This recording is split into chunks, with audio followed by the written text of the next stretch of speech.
হরে Krishna, good evening friends. কেমন আছো সবাই? আশা করি সবাই ভালো আছো, আমিও ভালো আছি। তো আজকে তোমাদের সঙ্গে ছোট্ট একটা ভিডিও শেয়ার করছি, যে ভিডিওটাতে তোমাদের দেখাবো যে আমি কি করে এই হ্যাঙ্গিং বলসগুলো চুড়ির মধ্যে অ্যাটাচ করি। তো ফার্স্টে সুতো নিতে লাগবে, রিলের সুতো বা যে কোনো সুতো তোমরা ইউজ করতে পারো। আমি রিলের সুতোই নিয়েছি। চুড়ির ম্যাচিং করে হোয়াইট কালারের সুতো নিয়ে তার মধ্যে বলগুলো ভরে তারপরে দেখো আমি এগুলো কিন্তু সেলাই করে দিচ্ছি। এইভাবে সেলাই করে দিতে লাগবে।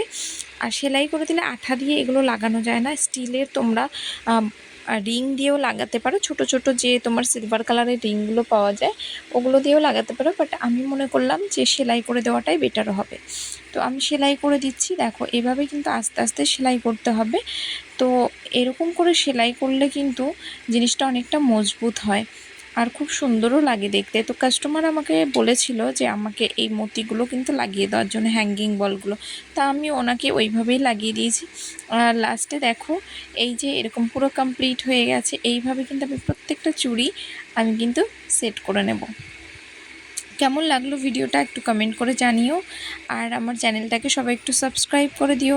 থ্যাংক ইউ সো মাচ যারা যারা আমাকে এত সাপোর্ট করেছো, সবাইকে অনেক ভালোবাসা। Bye bye, tata.